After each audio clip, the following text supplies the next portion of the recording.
والسلام على أشرف الأنبياء والمرسلين سيدنا وحبيبنا وشفيعنا ونور قلوبنا وقرة أعيننا محمد وعلى آله وصحبه وبارك وسلم. نوعنا تعلم وتعليم وتذكر وتذكير والنفع والانتفاع والإفادة والاستفادة والحث على التمسك بكتاب الله وسنة رسوله صلى الله عليه وآله وصحبه وسلم ودعاء إلى الهدى ودلالة على الخير ابتغاء وجه الله مرضاته وقربه وثوابه سبحانه وتعالى مع لطف وعافية برحمتك يا أرحم الراحمين آمين. اللهم إنا نسألك العلم لدنيا مشرب سفياني يا وهاب يا غني. اللهم إنا نسألك العلم لدنيا مشرب سفياني يا وهاب يا غني. اللهم إنا نسألك العلم لدنيا مشرب سفياني يا وهاب يا غني. صلى الله على سيدنا محمد وعلى آله وصحبه وسلم والحمد لله رب العالمين آمين. The chapter on the methods that nullify ablution. بسم الله الرحمن الرحيم. الحمد لله. فالنواقض الوضوء نواقض الوضوء. So if you're looking at the word نواقض, right, the ناقض, right, definition. Okay, التعريف.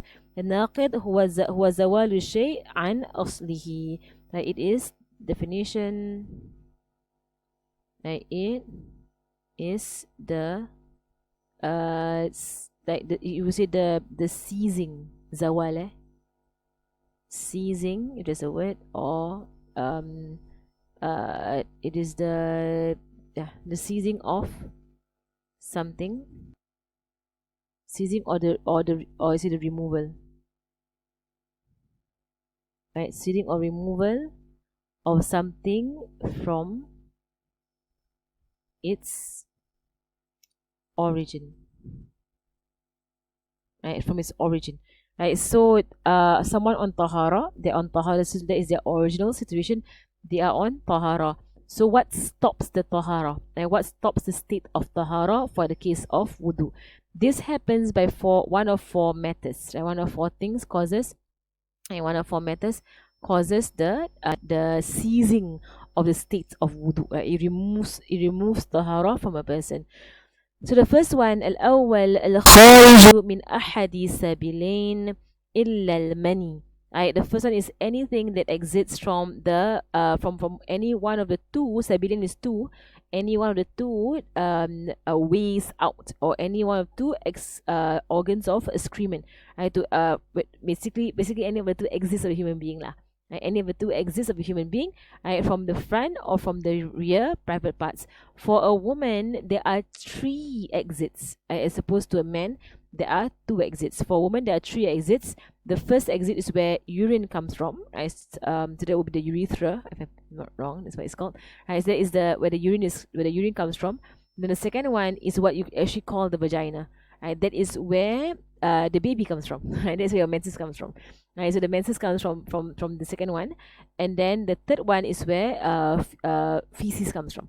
All right, so these are that. So for women specifically, they have three exits, right, instead of two exits. So anything that exits from these three areas, whether or not they are natural, like normal, like for example, urine or menses or discharge or feces matter, or whether they are abnormal, such as stones, worms, and whatever that is not normal, right? Whether they are najis and whether they are not najis, right? So anything exiting from these areas or from these exits of the human being, it would nullify the wudu.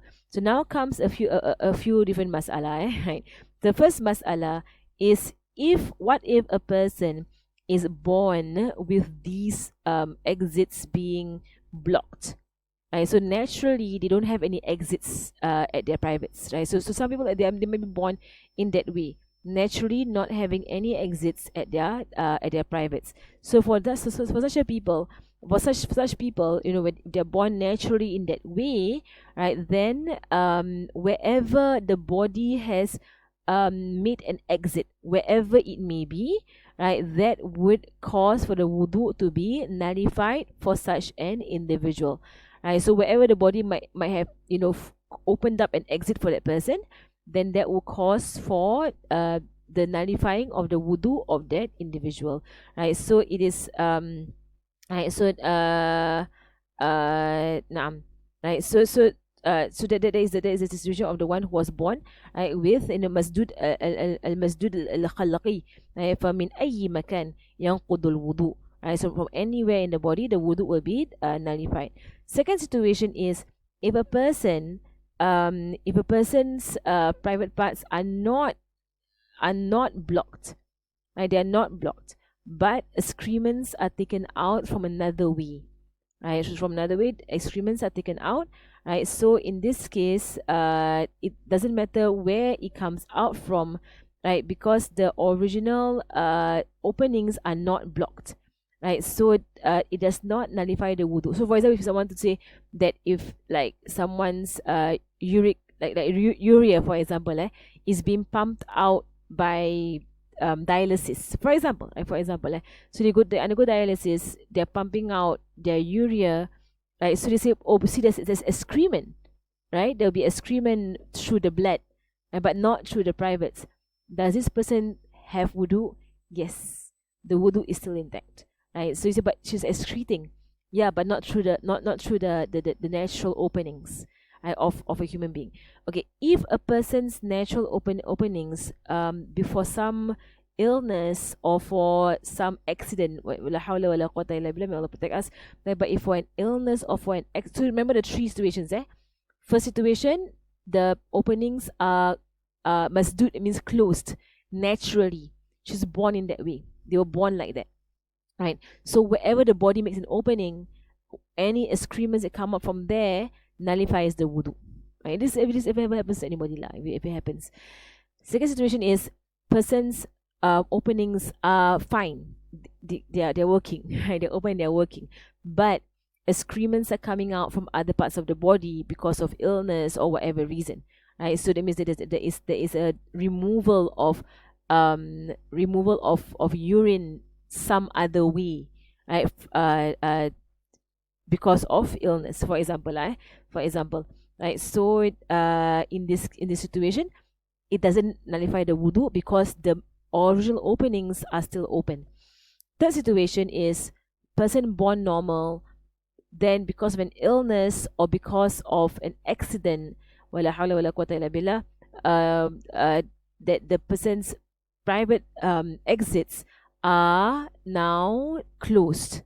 Okay, for some it becomes closed, right, so they're not able to excrete through the normal openings, right, so here if an opening is formed on them to remove the toxins in their bodies, okay, if this opening is below their belly button, then any excrements coming out from any excrements, you go muqaddimah, ini go muqaddimah.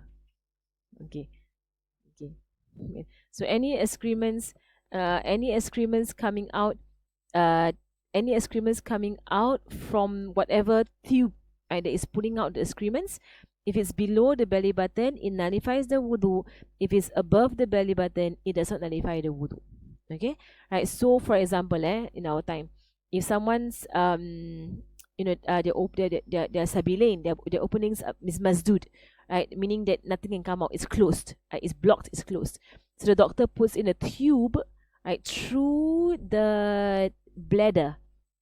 It goes a tube to the bladder below the belly button, right, and then allows through this tube urine comes out, right, or through the rectum, whatever it is lah, right, basically excrements come out, right, through this way, right, so then this person's wudu is nullified, right, but if the tube is from above the belly button, like for example in the case of dialysis where I think they put it on the arm, right, they use the arm, I don't know how dialysis works, but I think it's on the arm, right, so it's above the belly button, right, so excrements coming out that way, right, does not nullify the wudu.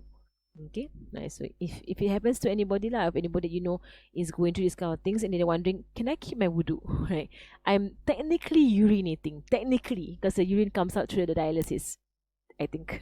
I think that's how it works. I think I need to revise my science. Right, but so they said technically I'm urinating, technically, right? But it's just coming out through the tubes from my arm, right? He said no, it's not nullify your wudu because this is something that was that came onto you, right? It came onto you from an illness or from an accident or whatsoever. May Allah protect. May Allah protect us. Alhamdulillah. Allahumma salli ala Sayyidina Muhammad. Right. Naam. Okay, so and also in coming to this chapter, we're learning all of these things so that a person might know, when he goes into hadath and when he's in tahara. And there is a great benefit for a person to maintain tahara as long as they can maintain tahara. And we mentioned earlier on that that the angels come nearer to a person when they're in tahara. There's a lot more blessing when you're in tahara. But also for a woman, you're only allowed to perform tahara if you're not on your menses or nifas. It is impermissible for a woman on her menses or nifas to perform tahara with niyat of ibadah. Right? So haram. Right, for someone to do that. Okay, tamam.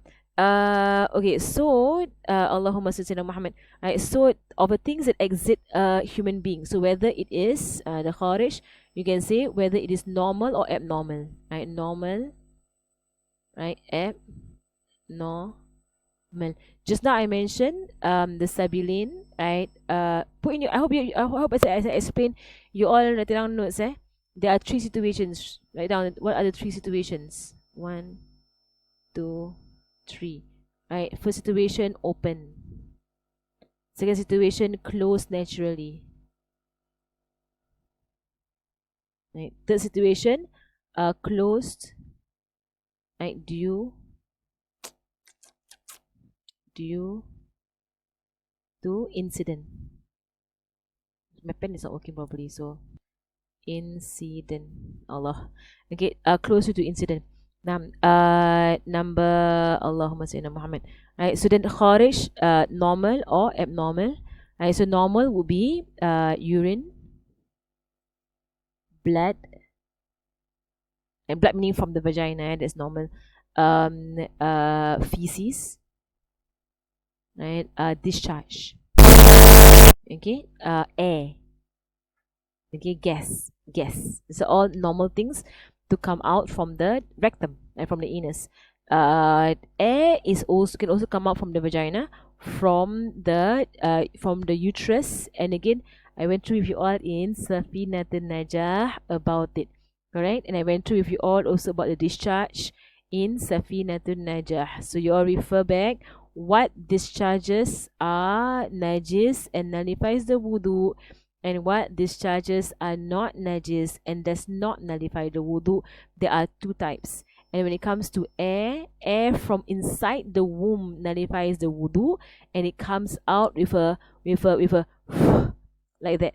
Right? But if the air is simply it feels like bubbles, like at the flaps of your private parts, then it's probably air. Actually, in fact, it's air from the outside environment getting stuck or being trapped in your moisture, right, at your privates. And so as you move, right, these bubbles are released. They are not from inside the womb, so they do not nullify your wudu. Right, so be very careful or be very clear about this, so you don't fall as you don't fall like as being fooled by shaitan, who will play with the privates of a person, to make them to just make them so paranoid while they are praying, and they're thinking, is that air, is that discharge, is that, and they keep going on. Shaitan even plays with the anus, right? And it's disgusting lah, but he plays with the anus to try and get a person to think that they're having air continuously coming out of their anus, and it only happens when they are praying. No other time in their life it happens except when they are praying. These are all clear signs Shaitan's messing with you, right? So what you have to do is ignore him. Just ignore him. As how Rasulullah said that if a person were to feel as if there's gas coming out of his anus, and there is no smell and there is no sound, then he said to ignore it, for surely it is shaitan playing. Right? Shaitan bothering a person while they are praying. Right? So that is for what is normal, that comes out of it. Okay, discharge. Just say it, okay? I'm going to say, because we went through it before in Safinatul Najah, I will just say it. Discharge. Discharge, that is, in Arabic, there's 2 words for it. In Arabic, the discharge that comes from the womb, right? They call it ifraz. This is the womb. Okay, whereas discharge that comes from the vaginal canal, right? This is basically the vagina, and then here's the cervix. The cervix. Right. So they call it rutbatul faraj. Rutbatul faraj. Rutbatul faraj. Which is basically the moisture, the moisture of the of the private parts. Right. The ifrazat are from inside here. They are inside this area. Okay, that is where your menses forms lah, the uterine lining. Okay, so if the discharge comes from inside here, then that one is najis, nullifies the wudu. The characteristics of the discharge, you should be memorizing them by now, because you should be facing this every day on a monthly and daily basis. So you should be memorizing this information. The discharge will have any of these properties, either pungent, very smelly. You don't have to sniff it, but by just holding your underwear or holding the liner, you can smell the stench, right, from it. That is probably from not probably, but it is from the fluids in the womb. When the womb washes itself out at parts of your cycle, the womb does its washing of itself. The fluid is very thin, like water. It is pungent, very smelly fluid from the inside of the womb. Nullifies the wudu. Or the fluid is stretchy, that if you hold it, it feels like uncooked egg white, right? Uncooked egg white, right? Or liquid glue, right? Whereby if you were to hold it, you can stretch it between your fingers, right? That one is a lubricative fluid that happens during ovulation specifically, right? To ease in conception, in intercourse and conception, right? And then there is so either that kind of texture, but it's just watery, right? But it tends to be in abundance, and it tends to be smelly. The other kind is lubricative, so there's a viscosity to it. It's thick and viscous. It's a lubricant.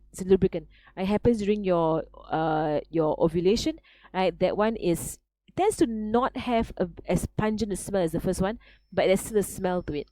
And then or it has so the first sign is pungent. Second sign is it's very thin and abundant. That means thin fluid abundantly flowing out of your womb, right?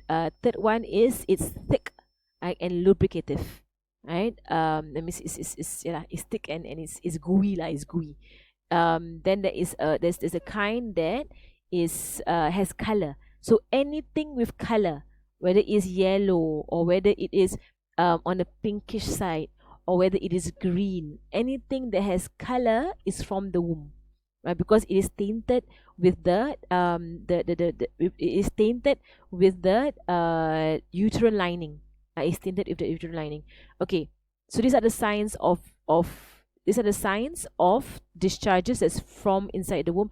If any of them come out to the outside world, to the outside world, meaning that if it stays here, right, in the vaginal area region, it means because this part there's a lot of flesh here. It's like, if you were to insert your finger a little bit, this is where if anyone here is those who are married, this is the area whereby the sperms are deposited.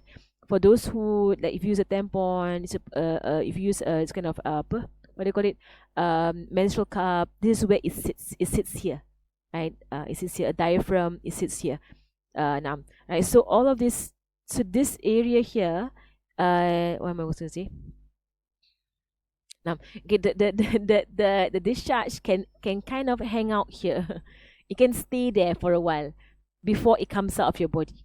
And you know that during your menses, sometimes your menses, you see your panty liner is dry, nothing there, but you just put your finger a little bit inside and you pull out and you see there's still brownish inside.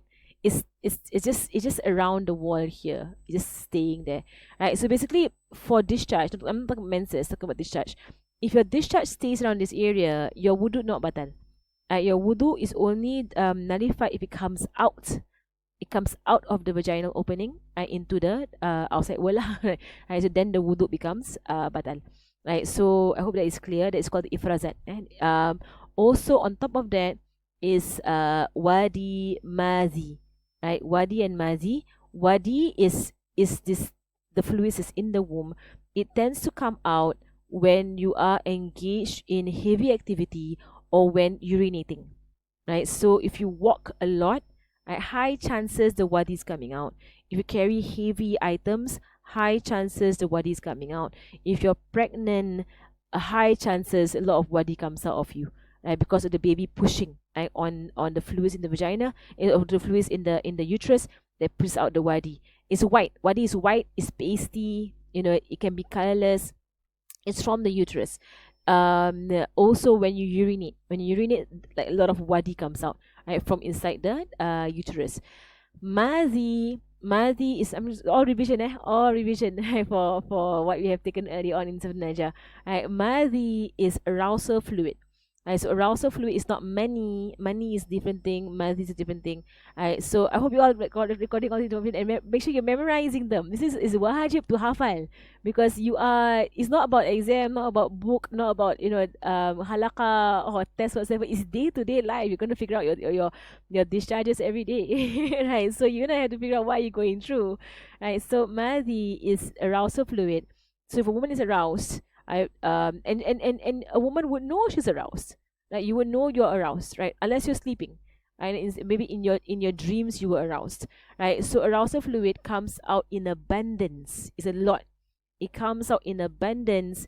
It is lubricative, right? It's stretchy. It's a lubricant. It feels like uncooked egg white, or like glue. Like, comes out, and usually you know you're being aroused. For those who are married, you will know, right? If your husband's near you or whatever, you will know you're being aroused. And then that's when all that wetness comes from. Now, okay, that one is arousal fluid. It's called madhi. Madhi is najis and it nullifies your wudu. Tamam? Okay, mani. Right, now here, there's the part about money here. Where's the money? Okay, he put as sperm, man. Let me just change this word from sperm, because we all don't give out sperm. Woman, right? Except, okay, sexual fluid. I'm gonna put sexual. Okay, I translate madhi to arousal fluid. Okay, madhi is arousal fluid. Mani is sexual fluid. That's how I translate them. Okay, right. So mani, for women have mani. Women have. I mentioned this last in Safina Naja. Right, women have mani. Right, this is the word mani, right, which is sexual. Okay, sexual fluid. Madhi. Right, so madhi. Allah is arousal fluid.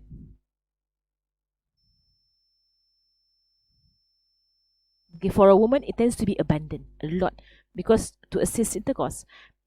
For sexual, it's very biological lah. I think so. I think like when it comes to this part of fiqh, can you to have bio background is essential.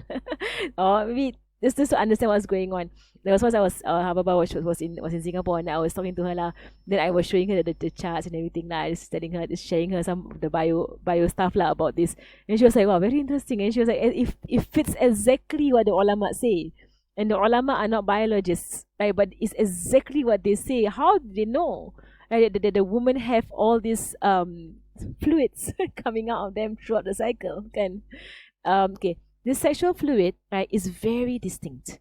It is not najis, right? Why? Because it is through this sexual fluid that human beings are formed, and human beings are not najis. So the sexual fluid, the mani, is not najis, does not nullify your wudu, but it causes for you to go into junub. That requires for you to take the compulsory bath. So now your wudu not invalid, but you must go and bathe, because now you're in major hadas. You're not in minor hadas, you're in major hadas, right? So the coming out of the mani, right? Mani is not najis, and mani is it does not nullify your wudu, but it requires the major bath, right? It requires the compulsory bath because it's major hadas.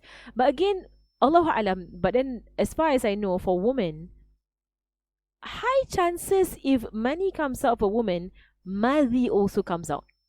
I don't know whether it can come out one without the other, because usually she's aroused, then sexual fluids come out of her.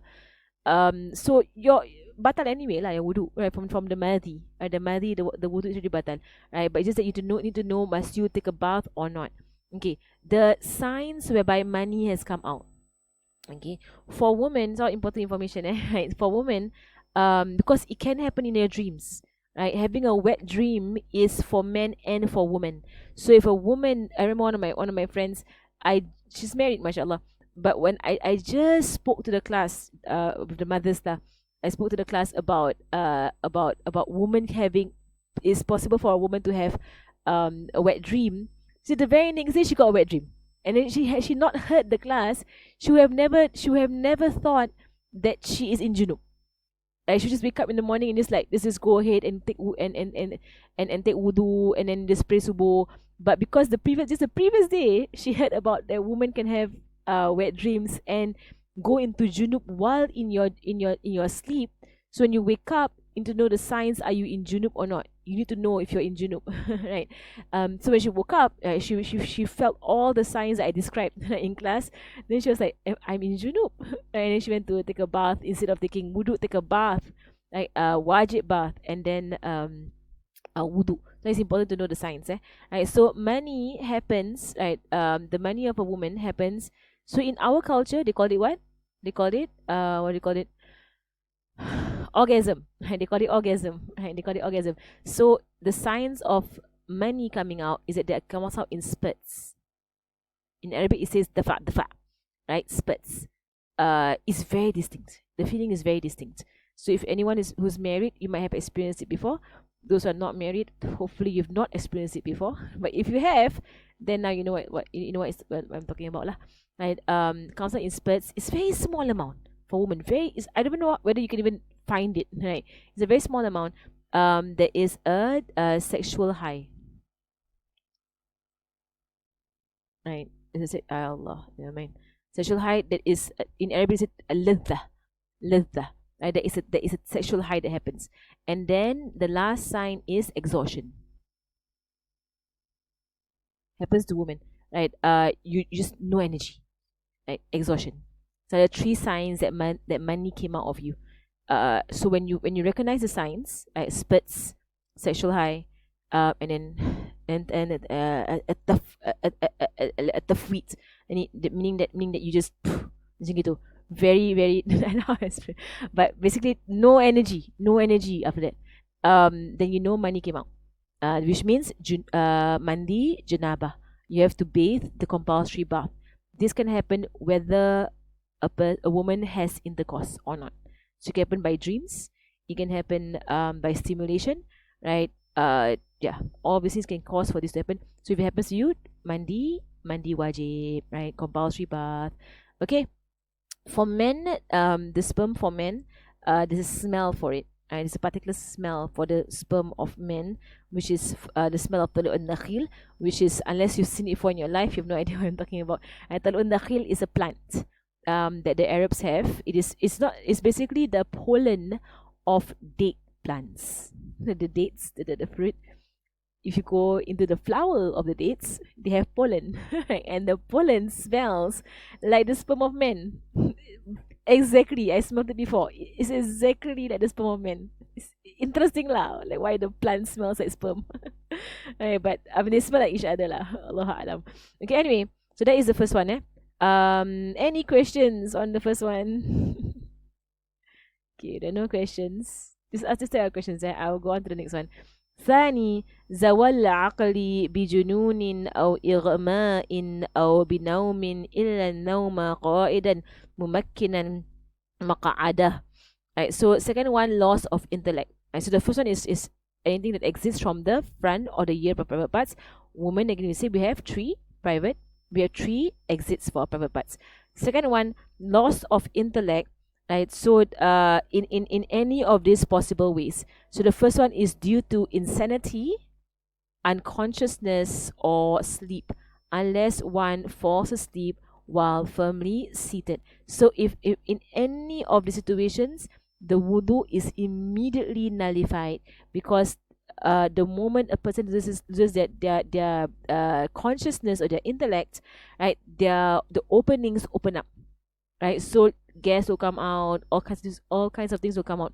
And in fact, the scholars say that by insanity, like people go into insanity, when they come out of insanity, so someone goes into a junoon, they go into a form of insanity. When they come out of it, they should take the full compulsory bath, right? Because there's a possibility that someone in insanity could have gone into junub, right, without realizing, because they're in insanity, right? So that when they come out of it, and they're sane now, they need to take the full compulsory bath, because it's possible that they could be in junub. Unconsciousness, high chances you're not going to junub. Sleep possible to go into junub, and usually you will know that you have gone to junub by dream, right, or on waking up by seeing the signs, right, of junub. Okay, unless one is sleeping seated. What does it mean? One is sleeping Allahumma salli ala Muhammad. Maybe, and let me just go back a little bit.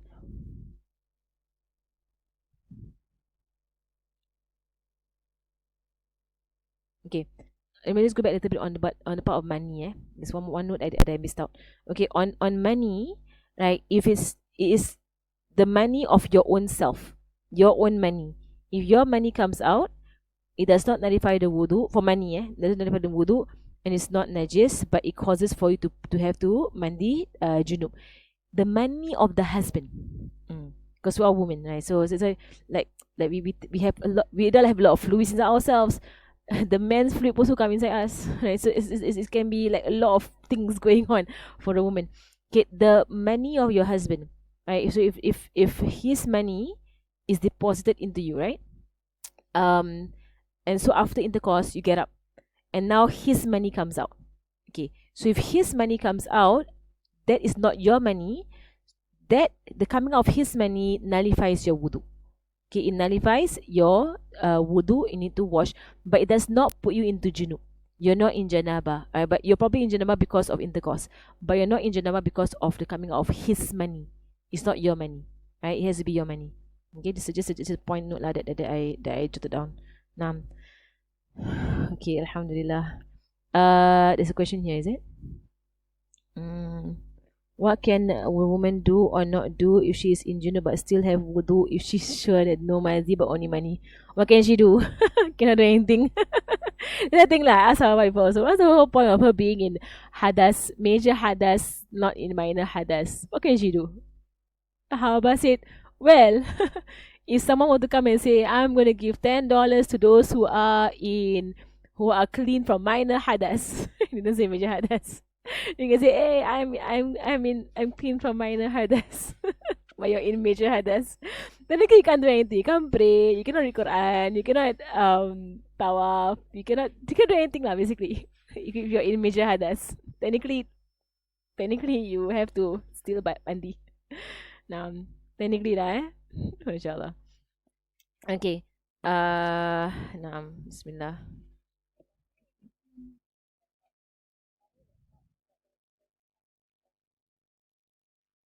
Yes, money that is not from your own self. So it's the husband's money lah. The husband's money is not the husband's money.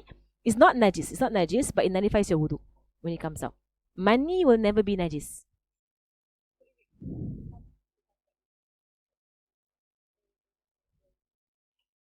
If it comes out of you, so with intercourse it goes into you, right? So it could be that the womb holds the money of the husband. Then it could be that in the day it comes out, if those who are married, you have experienced it before. It could be it comes out in the next few hours. So when it comes out, takkan you're gonna go bathe again. You just bathed, right, from intercourse. Then you go to work and you feel like a whole lot of fluids coming out of you. That's from the husband. That is not najis. If you're very sure it's his and not yours, it could be your own discharge. Usually for me, it's just all so mixed up. Everything is najis and everything is just batal wudu. Because you can't tell your mazi and then your discharge and then his money. But if you can tell, because there is a specific texture to it. Right? If you can tell, you can see that it's not najis, but it nullifies your wudu because it went into you and it came out of you. It nullifies, but it doesn't require for you to go and take a bath. There's no bath required. Okay, alhamdulillah. Okay, number 2, second, loss of intellect, conscious during insanity. right, unless one falls asleep while firmly seated. Okay, number 2, let's see, clear all drawings. On the one that is firmly seated, the one who falls asleep firmly seated. So the conditions is that first condition, extremely, I don't know, my pen today really, alhamdulillah, no, right? It would, if it's too fleshy, it would prevent, it would not close the of the person, right? So a person who's very, and we say extremely large person, if they sit down and they fall asleep, right, their wudu is not preserved, right? They still nullify their wudu. Or an extremely thin person, meaning that they're only sitting on bones. There's no flesh at all, right, on their bottom. Right? So for most Singaporeans, most of us are neither on either end. It's considered to be, mu'tadil al-khalq, means our bodies are normal human beings, right? So for these people, for those who are too thin and too on the side of too thin, extremely thin, or extremely fleshy, right, then they cannot keep their wudu sleeping, right? But for those in between, they can, right? So if you're seated, right, your anus is closed, right? So air cannot come out of you. So if you maintain yourself seated like this, right, and you fall asleep and you wake up, you have wudu. So if you're seated on the ground, but your seats must be firm on, right? So you can't be having your knees up against your chest, or hugging your knees, or sitting in a iftirash position, or tawarruk position, right? Or sitting on your thighs. No, you have to be on your seat. That means on your bum. You have to be on your seat.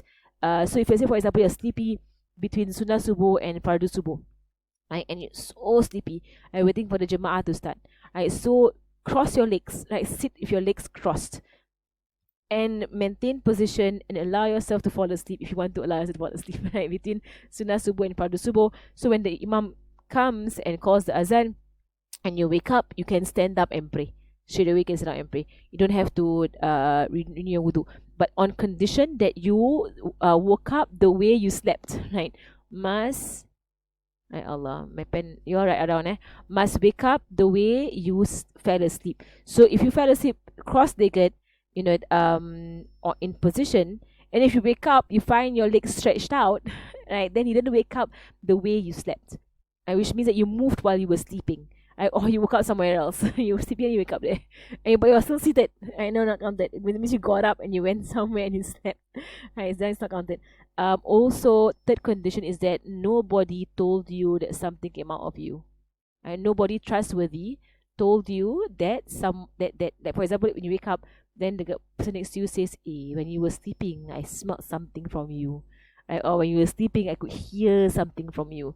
So somebody who's not playing a trick on you, most people will not play these kind of tricks, right? She said to you that I could smell something from you, I could hear something from you, right? Meaning it letting out of gas, for example. Right, so if someone tells to you, even if you are not too thin or not too fat, or even if you slept the way you were and you woke up the way you were, if someone told you, right, that something came out of you while you were sleeping, that means you have no wudu. You have to go and renew your wudu lah. Okay. Okay. So far okay. No questions about that. Naam. Allahumma salli ala Sayyidina Muhammad. Okay. So the next one, الثالث التقاء بشرتي رجل المرأة وينتقض اللامس والملموس. Okay, so skin contact between a man and a woman. Okay, here rajul wal mar'a, right, it is said to be kabiratin. Right, the word here is kabir. Right, I'm just put in English. Kabiratin. Right, kabiratin meaning not balighin. Right, kabiratin is not balighin. So they are not necessarily they have reached puberty, but they are men and women, or boys and girls, right, who have reached the level of Allahumma salli ala Muhammad. Okay, they are men and women who have reached, or boys and girls who have reached a level of understanding of male and female, right, of understanding of male and female parts, right? So some scholars put this at the age of 9, age of 8. Some scholars put it at the age of tamiz, 6 or 7. Okay, right? So what is what is the ibra? Like, how do we judge? So if you look at a boy, and I will say the age of 9, and but I know, like, if I was Anwar, he will say 7, right? Or he will say 5, as even as young as 5, right? Because some of the scholars have said tamiz, right? So for him, he will go on the side of precaution, tamiz, right? But if I say, for example, I say a boy age of 9, he's boyish, he's boyish, his there's a masculinity about him, right? 9 years old. I won't say don't go more than 9. Right? That means the maximum age of when you should stop allowing for people to salam you who are not your family members, age of 9. Right? So if a boy comes up to you, he's age of 9, teach him not to salam you if you are not his direct family member. That means not mahram. Nah, because kabirin. Right? So for me, the boys that I teach, those who are age of 7, I stop them already. So 7-year-olds, I stop them from coming up to me, and I do cover my aurat in front of them, because they are kabirin. They're not balighin, they are kabirin. And this is one thing that a lot of people are negligent about. They're not careful about who are the boys and girls around them who are not baligh, but they are kabir, and they're big boys and they're big girls. And so girls even more. Girls at the age of 9, 10, 11, right? They take on a female form.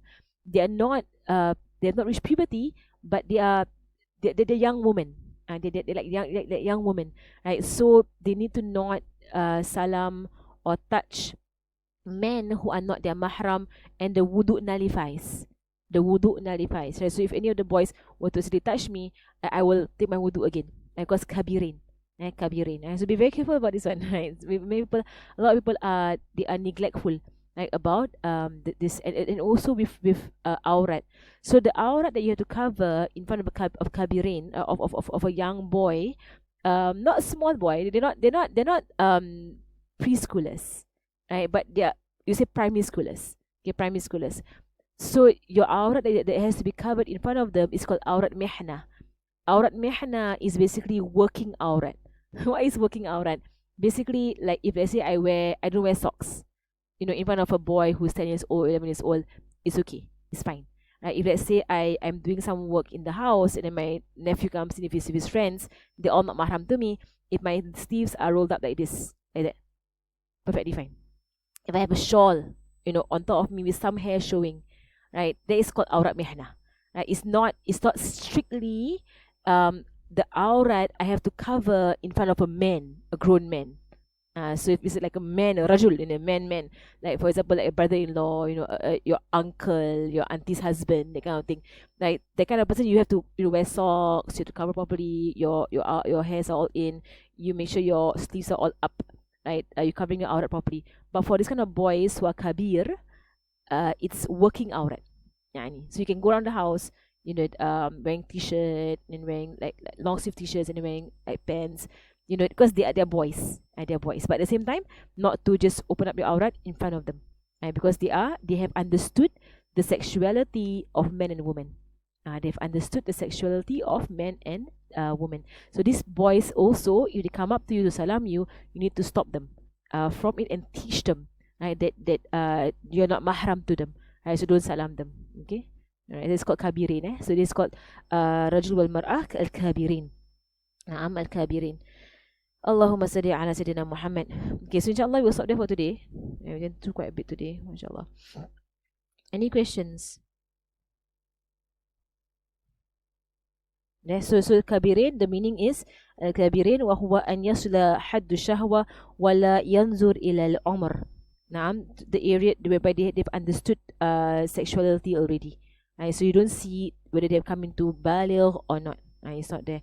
So the one who touches and the one who's being touched, both of them, their wudu nullified. The wudu is nullified. Okay. So when this next line, skin contact with a male or female child. So what is a child? A child is not saghir. Right? Saghir, basically preschooler. Preschooler. Right? So what you call saghir or saghiratun. Right? Young one. a young one, so it's a preschooler, right, without any sexual desire. On the condition that no sexual desire is aroused, then this will probably be on the side of the adult. Right, the adult, of course, because small children have no sexual desire, but if an adult gets sexually aroused by touching a small child, right, then the wudu is nullified, and that's a problem also, for the adult.